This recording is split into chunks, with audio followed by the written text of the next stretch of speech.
And we're back. All right, all right, all right. Yes, episode 3 of Blood and Breakthrough. And little Miss Tawny, she had quite the breakthrough with a lot of stuff that had went on, and a lot of people have reached out to me. I think they were probably maybe too scared to message you and just wanting to know how you were doing. So after you told everything that happened and went on, have you spoken to your mom since the episode dropped? We actually just talked for the first time yesterday, and it wasn't a good conversation at all.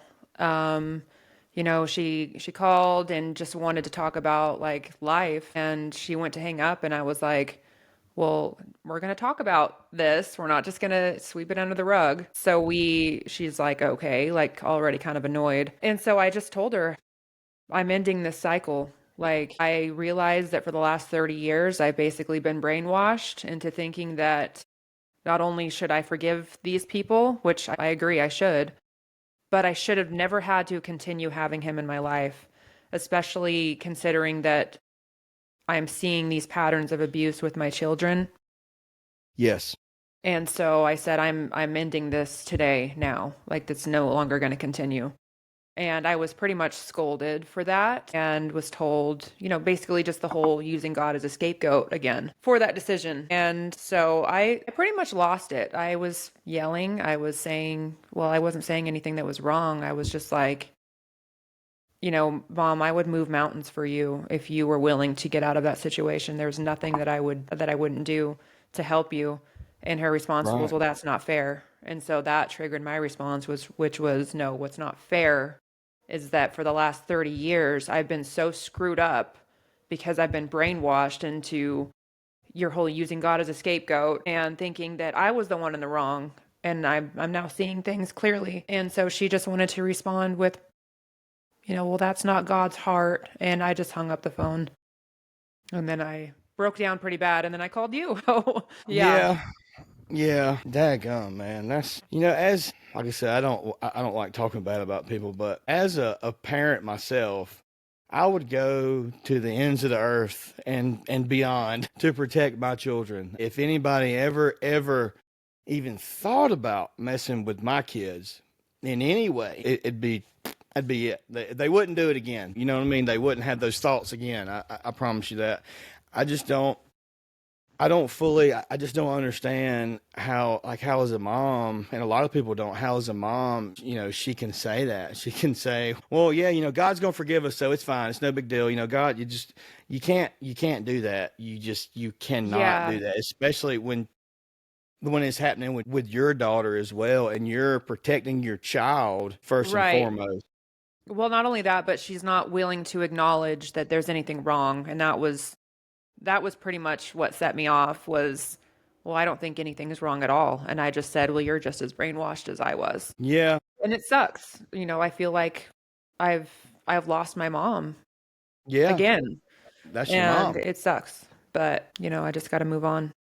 That's what you don't deserve it. Like me and Tori have been saying it, and everybody that you've talked to about this, you don't deserve it at all. So just don't ever feel like anything's your fault. And if you start to feel bad, or she tries to guilt trip you, for not still talking to him or not letting him reach out to your daughter, she needs to understand you're protecting her at all Yeah. costs and protecting yourself, and Yeah. she's gonna have to open her eyes. You're gonna have to open your eyes. Okay, you're gonna have to really sit back and look at the situation. If you can't see it for what it is, then you're just as guilty. Really hope that the healing can come in. I really do one day, because that's your mom. But you've done everything you can do, so that's you're in full control. Nobody's taking advantage of you or tricking you anymore or none of that. So that's you've gotten there, and that's that. So after you got back, you moved back in whenever you were around 20, I believe. Whenever your mama came and picked you up from that house, you'd said that the Crystal House, and you moved back in and everything.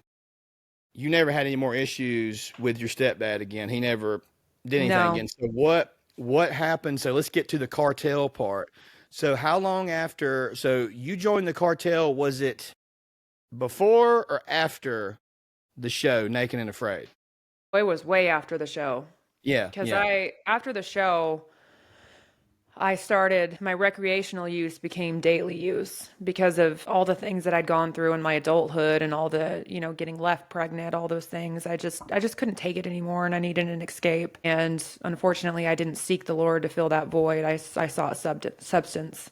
And that's all the mistake that a lot of people make. Yeah, try to fill it up with that. So Yeah, you had lost somebody else you had told me about too that we were going to talk about. there's a lot of things that happen, and I think it's important to talk about the desensitizing process in drug Yes. use and in the criminal life because things happen and they become your norm. And so when you get to the point where you're actively working for a cartel, it's normal to you because you've been desensitized by all these other things that have happened. And so it started off, I had this boyfriend and we were running around, living in different trap houses, that sort of thing. And my cousin had just gotten out of prison and became like a mentor in my life and was trying to really pull me out of that dark place that I was in. And he was a like sober support counselor. He was doing really, really well, had a great job. This for the first time in his whole life. I mean, he's always I think he had like 23 felonies. He just really, really rough life. And I remember he would always come and like pick me up, take me to lunch. He would counsel me, tell me, you're better than this, whatever. And I remember him having surgery and he ended up taking drugs for his surgery. And then he just like fell right back into his old ways again and ended up picking me up and doing drugs with me and having me, supply him. And then he went right back to the old, his name was Lonnie, right back to the old Lonnie. And when That quick. he's, That's why I didn't take them yeah, whenever I had my surgery. yep. And when he's back in that life, he's very dangerous. He's very scary. And I remember him actually picking me up and sort of kidnapping me. He took me out of town and like locked me up in this hotel room and confessed his love for me. He wasn't my cousin by blood. He was my stepdad's nephew and just sort of trapped me there. So he ended up bringing me back home. I didn't have a home, but And so we So had a you're falling out after that. And I said some pretty nasty things to him. And I remember being at this trap house and he showed up and he had like a conflict with someone there. And I was hiding from him because I was afraid that if he saw me, he was going to physically hurt me. He was a terrifying guy. He's like 6'5", like 200 plus pounds, just a big, scary dude. And he was what you would call in that world like an enforcer.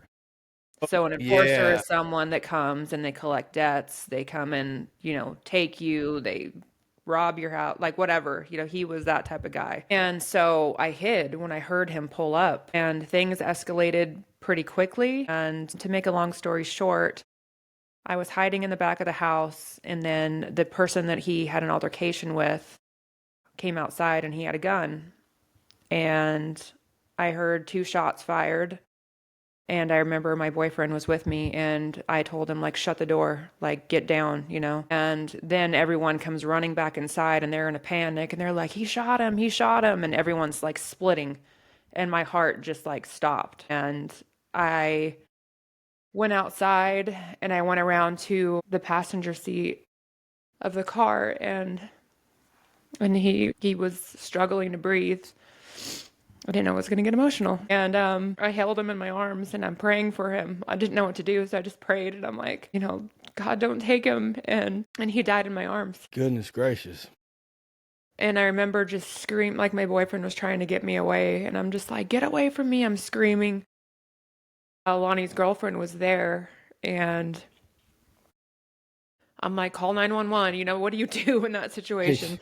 And so she calls Yeah. 911 and like police, paramedics, all those people arrive. And I remember them just like pulling him out of the truck and letting him lay in the dirt. And they pull me into the police car and they're like, we need to know who did this. Like, we need the description. And I'm just like trying to scramble to remember anything. And they end up Yeah. finding my boyfriend and they think he's the one that did it. So they throw him in the car. I'm like, he didn't, no, it wasn't, it wasn't him. Yeah. And the guy that did it ends up like turning himself in and he was in jail for like 4 years just awaiting trial, and I think he ended up getting like 10 years or something for it. But the hard part about that was the whole family, not my mom and stepdad aren't included in this, but they blamed me for it. They actually told the cops that it was me, that I set him up, that I was the one that, Man. and I'm like, I had nothing to do with it, so that really hurt pretty bad. Yeah. And I remember calling my mom from the squad car, and I'm like, Mom, Lonnie just got shot. And that was the first time that she let me come home in months. And so I came home and I got to see my kids. And I think I stayed like a night, and then I had someone come and pick me up, and I just went right back out there and kept doing my thing. Yeah. Whenever I would do that, like something would happen and I would go back home or go somewhere to where I would have in my mind, well, I'm going to get it right this time. And then it just, for whatever reason, either Yeah. something big or something small, I would just go right back. And see, people don't understand that. So, like, how strong, how much of a pull it's got. Because you said you hadn't seen your kids in months, right? Well, I know, me and my wife know how much you love your kids because every time we talk, you're always talking about your kids. So we know you're a great mom and you love them. But at that point, you know what I mean? But you can't keep beating yourself up about it and all that, which is what a lot of people do. But just the fact that you wanted to be with your kids, for sure, it's hard to explain to people how strong addiction really can be. It's not as Yeah. simple doing that. I wish it was, you know what I mean? Gosh. But yeah. Think of all the people that it wouldn't be where they are. And we can get into this another time, but the medication that they give you to get off of drugs is just as bad as the drug itself.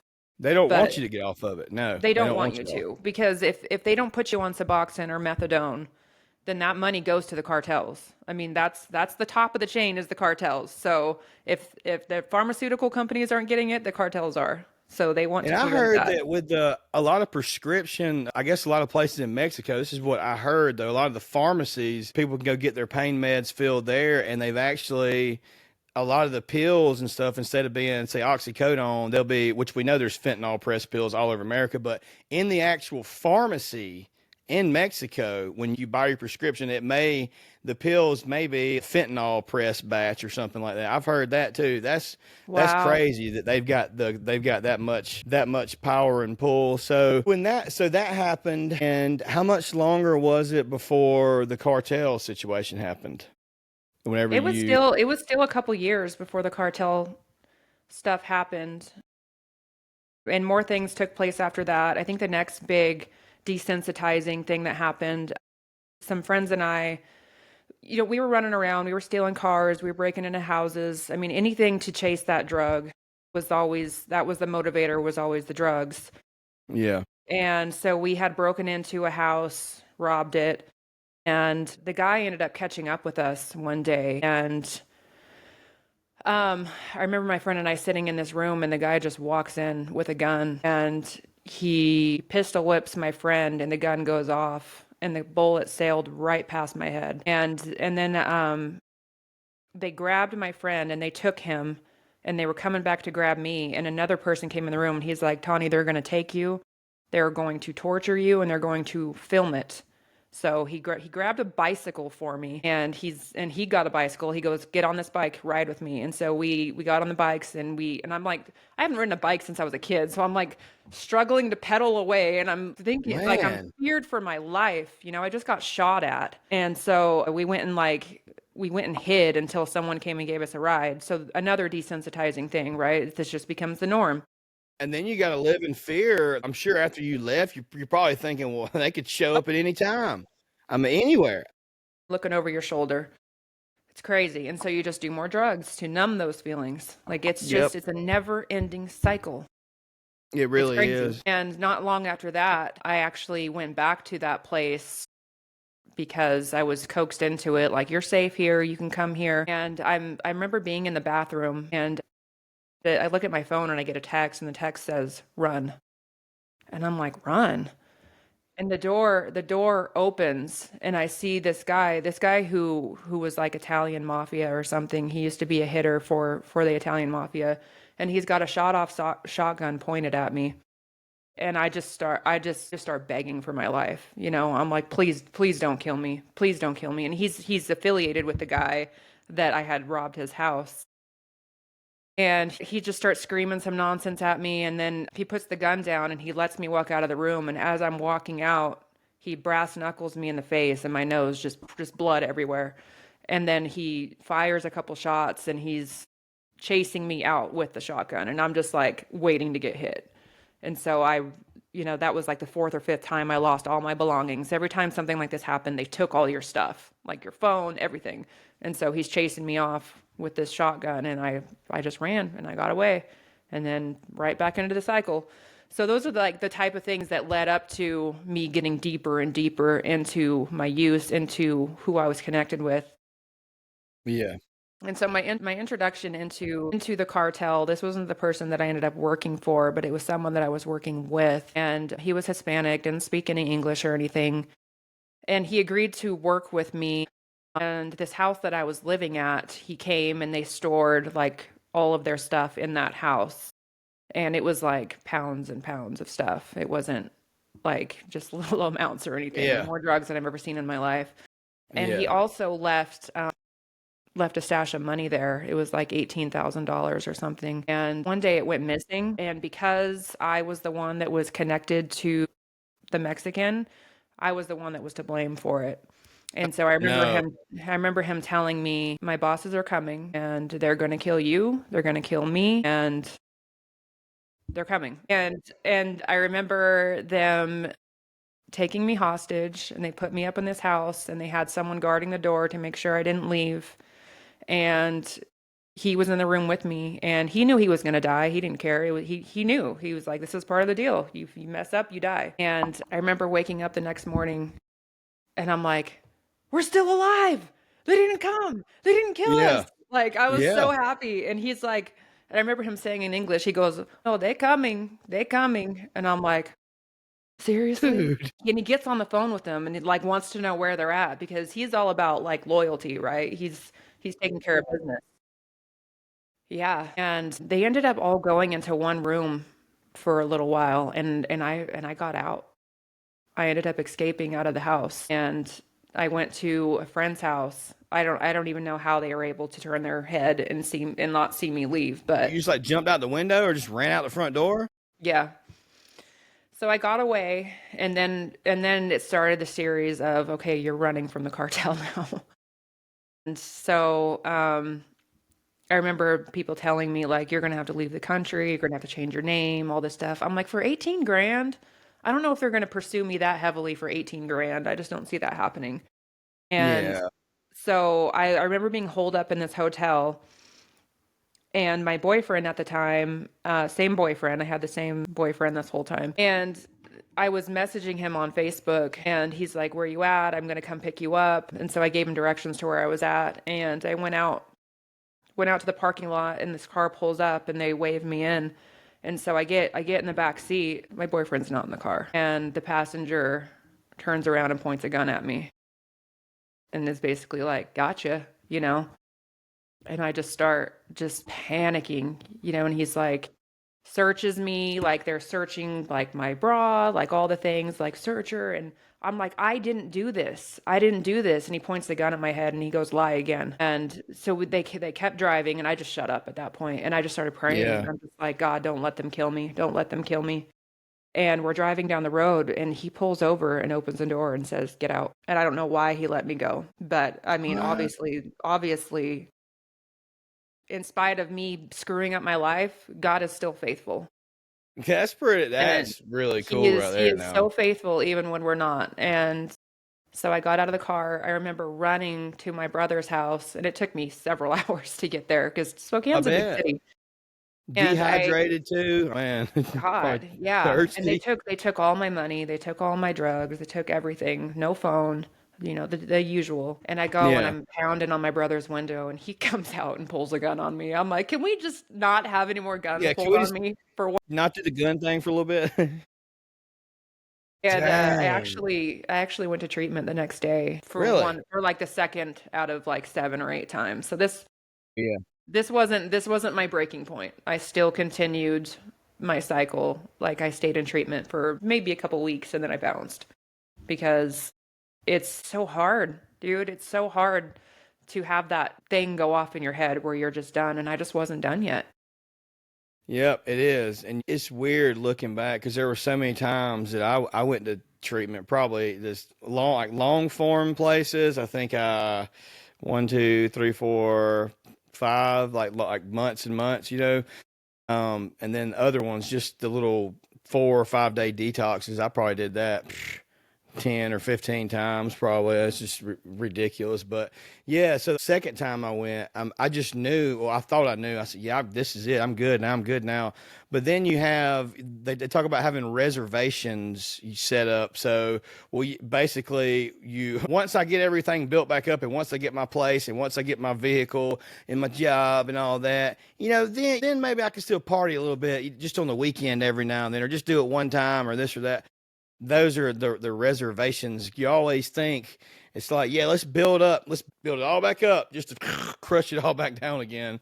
So yeah, I was good at that. So it's just it's pure insanity. It really is when if your mind's not there and you just that little bitty thing, that little bitty pill. For me, it was those little bitty blue pills for the long. I was little bitty pill can control absolutely every decision you make from the before you even go to bed at night, from the time you wake up. Everything revolves around that. Your entire schedule, your lunch break. I was like driving a 30-minute drive from Gordon to a town called Milledgeville. I'd go all on my lunch break, and I worked for my granddad at the animal clinic, and that's a whole another story right there. But yeah, I just would go and come back and be messed up. If I got to work and I didn't have anything that morning already, then I'd be throwing up by 9 o'clock. Yeah. The withdrawals, it was so bad. It's just crazy. It was a lot more than the flu. It was really, and then the anxiety with it. And you would think, well, going through all that, why would you want to continue doing that, Clark? Yeah. I didn't want to continue doing it. I still don't really have I don't know. I mean, but once it finally clicks one day, it's just it. You don't even have to be in treatment. You know what I mean? Obviously getting away and getting your head right and everything that's a great idea. Yes, months, because it takes a long time It to does. really get your dopamine levels back and all that and your serotonin and all that. It takes a long time to get it, like your opiate receptors and all that, because we damaged them and numbed them for so many years. It takes a long time to get leveled back out again, you know. Yeah. And pause, which is the acronym for post acute withdrawal symptoms, is a real thing. You'll be Yes, good for the first 2 weeks, and all of a sudden you get hit again with those symptoms. And that's what sends a lot of people back into relapse, is when they start experiencing those things again. And the other thing that people don't realize is all those years that you were in use, you were avoiding feeling real feelings and facing things that you've never faced before sober, without substance to help you process those emotions. And so when people start feeling those things for the first time, they don't know how to handle it. They don't know how to process it. We're just so used to numbing everything that even sometimes just the weight of like memories or emotions or a crisis that happens, your normal reaction is to pick up and use. And that's so right. that even sends a lot of people back into relapse. So it's not just a habit you're trying to break, it's trying to learn how to process emotions, how to deal with anger, how to think logically, how to not be scared. Like, you have to learn how to live again, basically. And so it's Completely not just a remap simple, everything. So how are yeah. you doing? So this is the first time that you've told your story. So obviously you're not I'm going to go relapse. I'm not saying that, but dealing with all these emotions you're dealing with right now. I mean, yeah, that's pretty heavy for real. I mean, it really people don't Yeah, realize that it's how are you doing with all that? You doing okay? I'm doing great. I'm going on 3 years in recovery, and for about 2 years now, the thought of using has never even been like a thought that I've processed. It's just Yeah. no longer an option for me. And I think without the Lord's intervention, without Him filling that void for me, whereas I would normally fill it with substance or with a man, Yeah. I would absolutely be a train wreck. I would have given up a long time ago. I would not have been as successful as I am. Yeah, well, you can just tell that your mind it's past that. You reach a certain point in your recovery to where you just know. You don't have to explain yourself. You don't have to tell, "Oh, I'm not gonna mess up again, I swear." You don't even have to do that Yeah, anymore it's not because even something I entertain. exactly. It's just there. And that the fact that you were with the cartel, how many times they were fixing to off you. You're in the car and you prayed to God, please don't let me die. Please intervene, please. And the dude just like hits the brake. He's like, get out. Yeah, Dude, that's wild, man. That's wild. yeah, Anybody can. yep. That's goosebumps.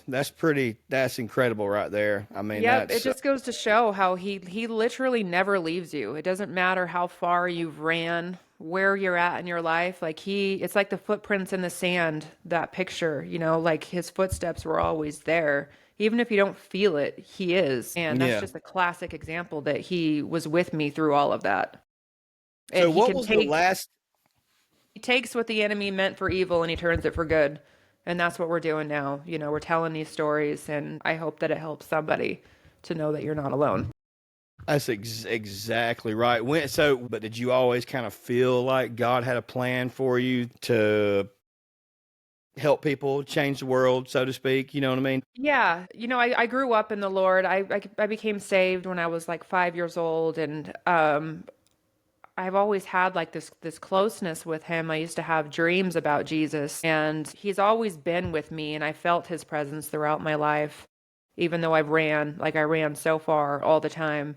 And so when I got through this, and I'll tell the story sometime about how he came to me when I was in jail and Yeah. really, really got me through that. I mean, I should have been in prison for all the things that I did. And I knew because it would be confirmed by other people. People would come to me and say, you need to tell your story. You need to write a book. You need to share these things. You went through these things so that you can help other people. And so it's really been on my heart for the last 2 or 3 years, but I just didn't know Yeah. where to start.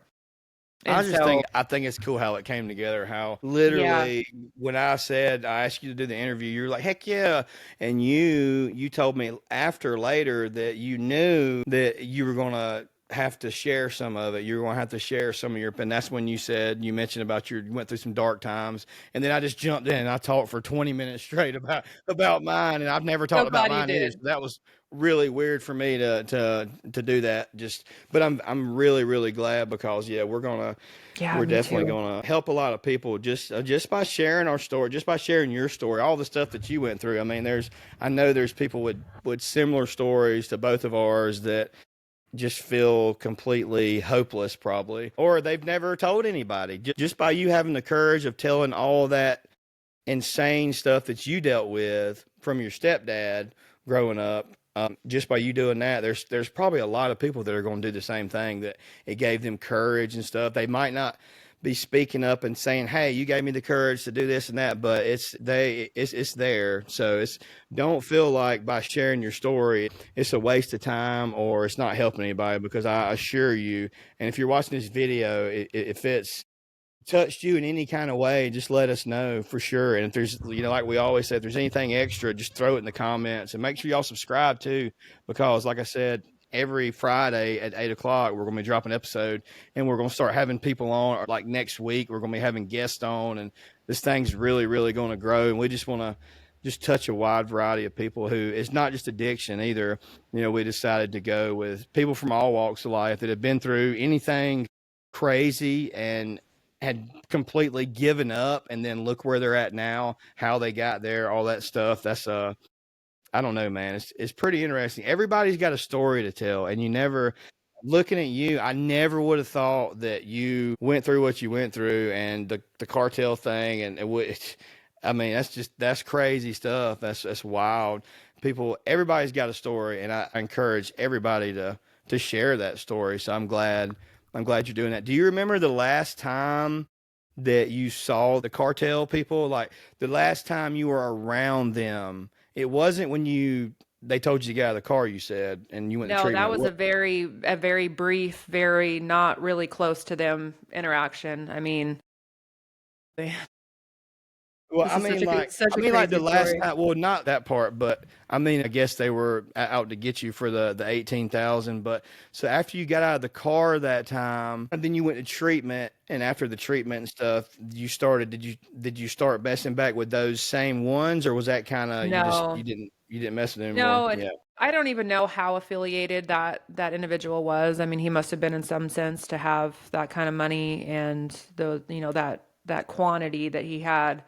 But yeah, I got out of treatment and just continued down the same spiral. And you, like we mentioned before, every time that you relapse, it's 7 times worse.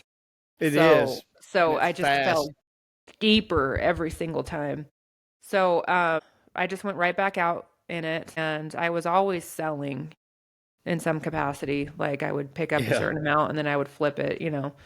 Entrepreneur at heart. That's right. Hey, that's right. That'll come in that mindset will come in handy with helping people with those. Now, like turn it into Yeah, good. yeah. It's It's pretty very awesome. helpful for ministry too because you're not afraid to talk about Jesus. Exactly Um, right. Because you've got proof. You have proof. Like, hey, I asked God to save me, and guess what? The dude that was about to kill me said, "Hey, get out." yep. That don't make any sense. So that No. unless it's all God. So that little Easter eggs like that for people, I think, are really important. Showing them stuff like that. Yeah, and what I didn't explain was I had told my boyfriend where to come pick me up. Well, they had hijacked his Facebook and he was beat to a pulp when I saw him. So they had beat him like he should have gone to the hospital for how beat he was. Like they just Jeez. messed him up and they took his and that's why he was like, "Yeah, where you at? I'll come pick you up." It was them with his phone. No. Yeah. There's that little fun fact. So they were, Yeah, they were about their business. yeah, So yeah, just kept on my spiral. And I ended up meeting someone that introduced me to someone that introduced me to someone else. You know the deal. Like you just keep meeting more people.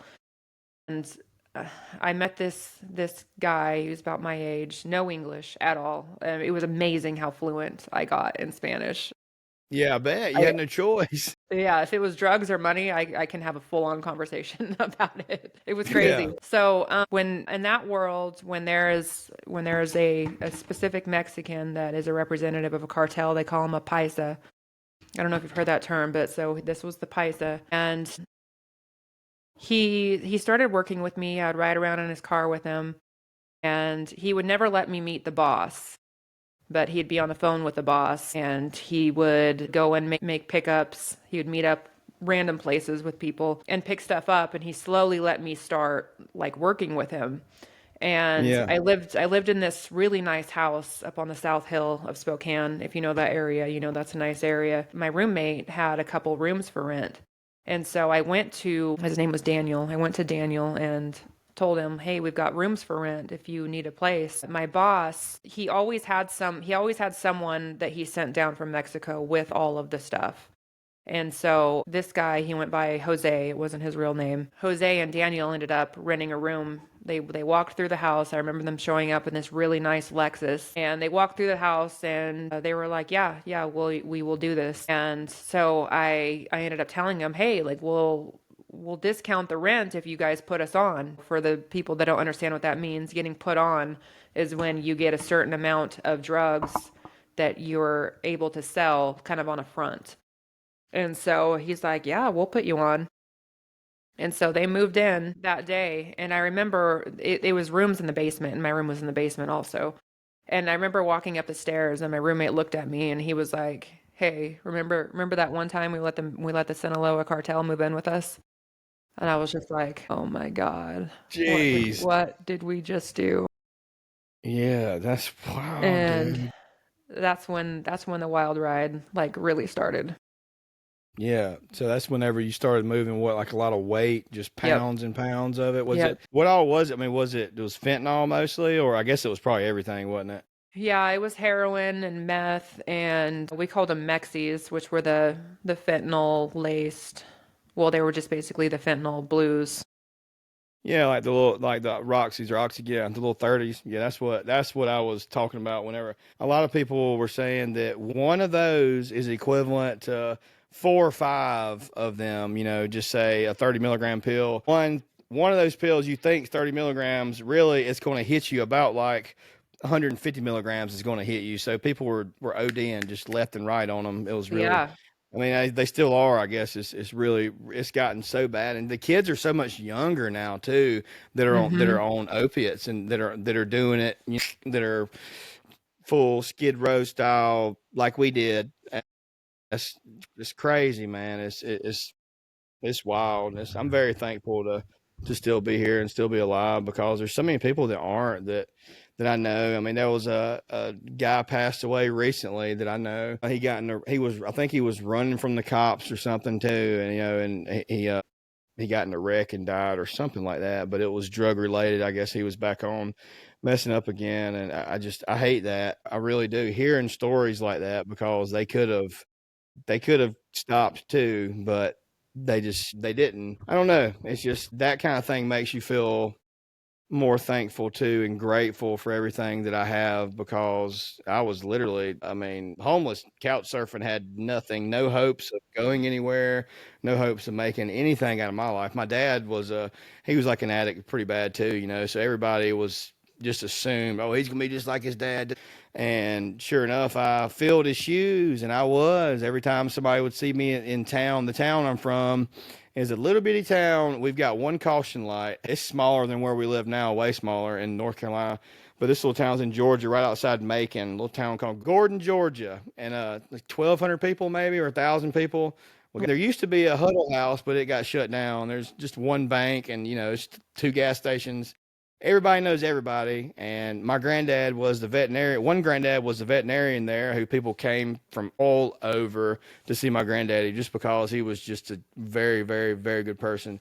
Then my other granddad, he was big in the community too. So it's I don't know, both of them, the two most well known families, I guess, men, and because he was the probate judge and the chief of police and all that. My other granddad was. So having both the pillars of society, and I really, really, really dropped the ball big time on that. I know I was an embarrassment and all that, but they never turned their back on me. They got to where they didn't want to have nothing to do with me. I don't blame them at all.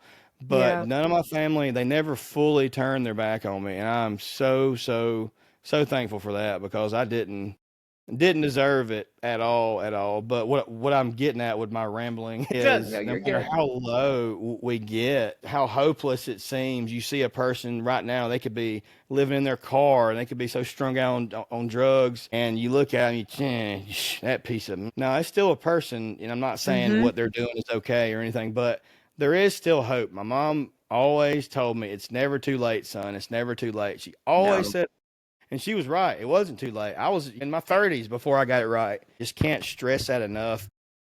Just give up at a certain point. I know people in their 40s that are still in addiction, and they're at that point to where they're just like, well, I'm 45 years old, man. I'm still hooked on this pills or whatever, and I'm just gonna be this way forever. They just accept it, Yeah. or it's kind of like accepting a bad relationship and Yeah. toxic relationship, staying in it. You don't have to continue living that way. Is what I'm saying. It's You do. possible. It's very possible. Pretty dang Yeah. cool. So coming up, we've got there's somebody that what people call it NDEs or near death experiences where they do die and they go somewhere. And in this case, this guy went to hell and he Yes. went through what you would expect him to go through in hell from what you've said. That's gonna be a very interesting story. If anybody watching this, if y'all have had or if you know somebody that's had an NDE near death experience, let us know. We'd love to have them on the show. Anybody, it doesn't have to be addiction, like we've said. Anything that you've gotten through, and if you've been in a situation like Tawny was, and you prayed to God, and then showed up and showed out, so to speak, that's crazy. Let us know. Just we want to hear y'all stories, and Yeah. I'm gonna we can put the email in the video too. I'll put it across the bottom right here, and we'll put it in the description. And y'all can email us your stories if you've got stories similar to ours or completely different, and to where just that you just want to share it. Just share it, and we're gonna do something called it's kind of like listener tales. We're gonna read a few people's stories during our show and stuff like that, especially when it correlates to what we're talking about and stuff like that. So So yeah, pretty exciting. I'm Yeah, pretty pumped. yeah. And Yeah. we'll get into more cartel stuff because there's still a lot I got to talk about. So we'll Yeah. pick up where we left off probably in a couple weeks. Sweet. Awesome. Well, thank y'all very Thanks, much. you And guys. Hope you we enjoyed will see it. y'all every Friday at 8 o'clock.